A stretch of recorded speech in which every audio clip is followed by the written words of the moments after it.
As A college student പലരിലും പലതരത്തിലുള്ള വസ്ത്രധാരണം കണ്ടിട്ടുണ്ട്. പക്ഷേ നമസ്കാര സമയത്ത് അവർ മുഴുവൻ ശരീരഭാഗങ്ങളും മറച്ചിട്ടാണ്. അതിനെക്കുറിച്ചുള്ള അഭിപ്രായം എന്താണ്?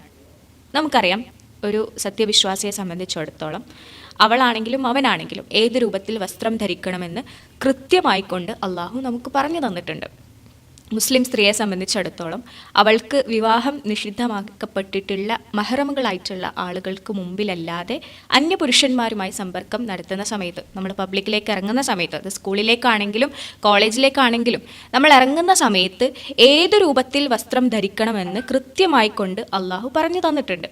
ആ രൂപത്തിൽ തന്നെയായിരിക്കണം അവൾ അന്യപുരുഷന്മാർക്ക് മുമ്പിൽ പ്രത്യക്ഷമാകേണ്ടത്.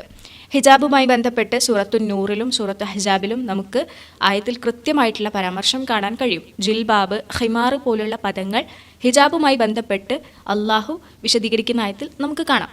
സൂറത്തു നൂറിലെ 31 ആയത്തിൽ വലാ യുബദീന സീനതഹുന്ന ഇല്ലാ മാ ലഹറ മിൻഹ, അതായത് അവളിൽ പ്രത്യക്ഷമായിട്ടുള്ള ഭാഗം ഒഴികെ മറ്റെല്ലാ ഭാഗങ്ങളും അവൾ മറച്ചിരിക്കണം എന്ന് പറയുന്നു. പ്രത്യക്ഷമായ ഭാഗം എന്ന് പറയുമ്പോൾ മുഖവും മുൻകൈയും ഒഴികെയുള്ള ഭാഗങ്ങളാണ്. അത് കൃത്യമായിക്കൊണ്ട് മറച്ചായിരിക്കണം അന്യപുരുഷന്മാർക്ക് മുമ്പിൽ അവൾ പ്രത്യക്ഷപ്പെടേണ്ടത്.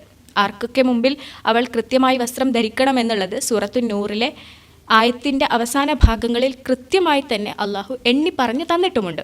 ആ കാര്യങ്ങളും നമ്മൾ പ്രത്യേകം ശ്രദ്ധിക്കണം. അതുപോലെ തന്നെ നമ്മളുടെ ഹിമാർ, തട്ടം എങ്ങനെയായിരിക്കണം എന്ന് സംബന്ധിച്ചുകൊണ്ട്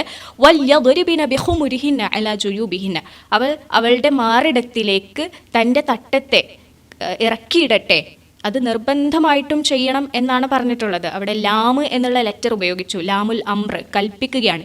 യു മസ്റ്റ് ഡു ഇറ്റ്, നിർബന്ധമായിട്ടും ചെയ്യണം എന്നാണ് പറഞ്ഞിട്ടുള്ളത്. അപ്പോൾ ഹിമാർ തൻ്റെ മാറിടത്തിലേക്ക് താഴ്ത്തിയിടണം എന്ന് പറഞ്ഞു. അതുപോലെ തന്നെ ഖുർആനും ഹദീസും അടിസ്ഥാനപ്പെടുത്തിക്കൊണ്ട് ഈ ഹിജാബ്, മുസ്ലിം സ്ത്രീയുടെ വസ്ത്രം എങ്ങനെയാവണം എന്ന് സംബന്ധിച്ച് ഒരുപാട് കണ്ടീഷനുകൾ നമുക്ക് പറയാൻ പറ്റും. അതിലൊന്ന് നമ്മൾ പറഞ്ഞു, മുഖവും മുൻകൈയും ഒഴികെയുള്ള ഭാഗങ്ങൾ കൃത്യമായി മറക്കണം എന്നുള്ളത്.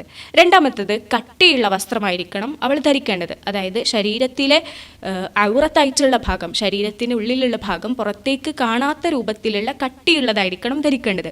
അതുപോലെ തന്നെ ടൈറ്റ് ആവുന്ന വസ്ത്രം ധരിക്കരുത്, ലൂസായിരിക്കണം. അതും ടൈറ്റ് ആയി കഴിഞ്ഞാൽ ശരീരത്തിലുള്ള നഗ്നമായിട്ടുള്ള ഭാഗങ്ങൾ പുറത്തേക്ക് കാണും എന്നുള്ളത് കൊണ്ടാണ് ലൂസായിട്ടുള്ള വസ്ത്രമായിരിക്കണം ധരിക്കേണ്ടത് എന്ന് പറഞ്ഞു. ഇങ്ങനെ കൃത്യമായിക്കൊണ്ട് എങ്ങനെയാണ് മുസ്ലിം സ്ത്രീ വസ്ത്രം ധരിക്കേണ്ടത് എന്ന് പറഞ്ഞു തന്നു.